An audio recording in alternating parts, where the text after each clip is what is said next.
शाहजी भोंसले के स्वराज्य स्थापना के सब प्रयत्न असफल हो गए थे। बीजापुर से विद्रोह करना सार्थक नहीं हुआ।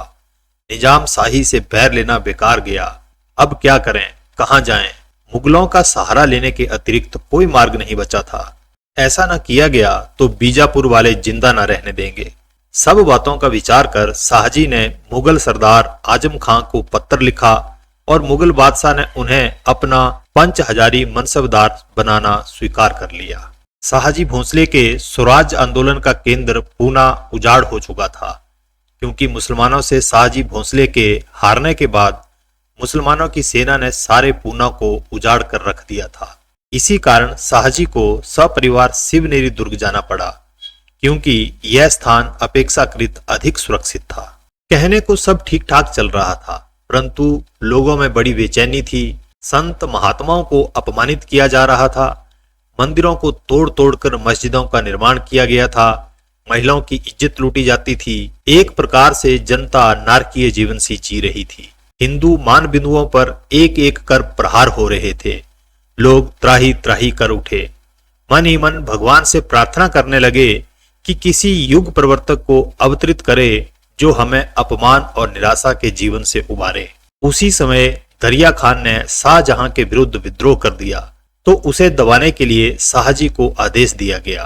शाहजी को आज्ञा मानकर शिवनेरी दुर्ग से जाना पड़ा।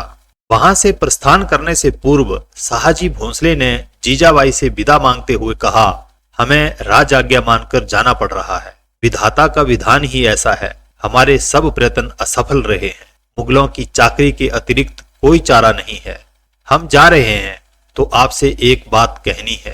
कहिए, जीजाबाई ने उत्तर दिया। आपकी आज्ञा मुझे शिरोधार्य होगी। शायद ईश्वर की यह इच्छा हो कि जो कार्य हम नहीं कर पाए वह कार्य आने वाला शिशु बड़ा होकर संपन्न करे। पता नहीं हमें कितना समय उधर लग जाए। शिशु जन्म के समय भी हम शायद ही यहाँ पर हों। आप अपने स्वास्थ्य का ध्यान रखें और हमारी तनिक भी चिंता न करें।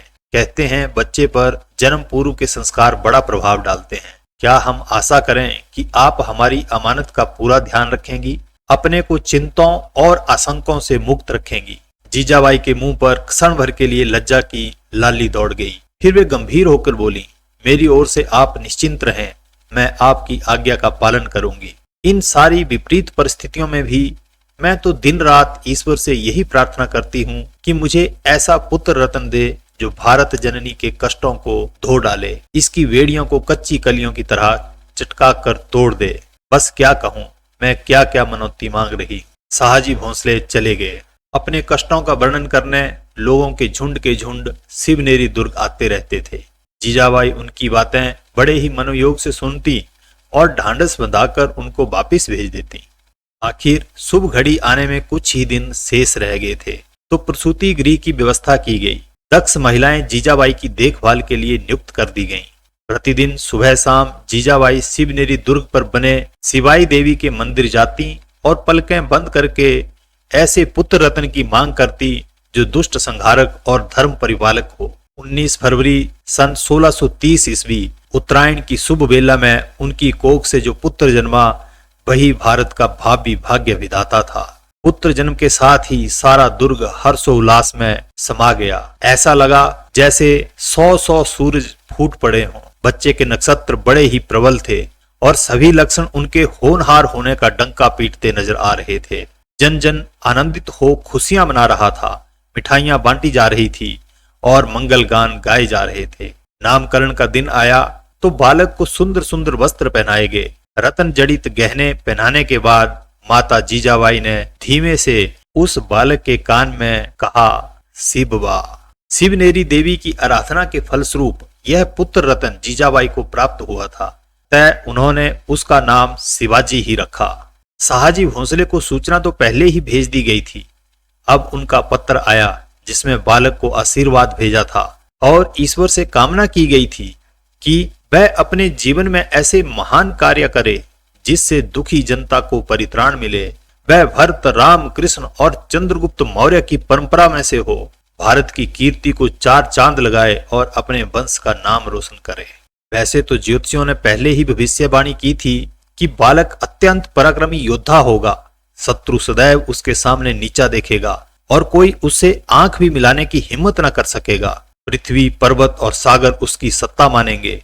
उसका नाम सुनते ही पापी और दुष्ट दहल जाएंगे, जबकि साधु और सज्जन पुरुष कमल की तरह खिल उठेंगे। प्रतिदिन प्रभात बेला में शिवा को गोदी में लेकर दुर्ग की प्राचीर पर टहलने निकलती थी। साथ में एक दासी रहती। दुर्ग के किनारे पर पहुंचकर जीजाबाई अक्सर रुक जाती और पहाड़ों से उस पार टकटकी लगाकर देखा करती। शायद विदेशी और विधर्मी अत्याचारी शासकों को मूक चेतावनी दिया करती थी कि तुम्हारे पापों का घड़ा अब भरने वाला है।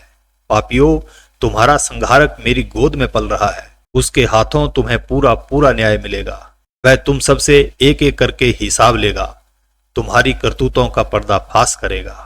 याद रखना दुष्टों, जिन हाथों से तुमने असंख्य मूर्तियां तोड़ी हैं, यह शिवाजी उन हाथों को तलवार से कलम करेगा। जिन आंखों ने माँ बेटियों को बुरी नजर से देखा है, उन आंखों को निचवाकर चीलों और गिद्धों को डलवाएगा। खबरदार रहना कमबख्तों, खबरदार। इसी तरह के ख्यालों में जीजाबाई काफी देर तक डूबी रहती, और जब इस तरह खड़े खड़े काफी देर हो जाती तो दासी उनको याद दिलाती कि काफी देर हो गई है। तब जीजाबाई धीरे धीरे वहां से दुर्ग के मुख्य भाग की तरफ वापस लौट जाती। इस तरह घोर निराशा के वातावरण में माता जीजाबाई के आंचल में भारत का भविष्य, उन्हें हिंदवी स्वराज्य स्थापित करने वाला बालक पल रहा था, जो कि आने वाले वर्षों में हजारों सालों बाद भारत को पुनः वही गौरव दिलवाएगा जो गौरव किसी समय चंद्रगुप्त मौर्य ने दिलवाया था। इस तरह शिवाजी महाराज के जन्म के साथ ही भारत का वह अरुणोदय हुआ था, जो कि पुनः भारत माता को उसका गौरव दिलवाने वाला था। आज के लिए इतना ही। नमस्कार, धन्यवाद।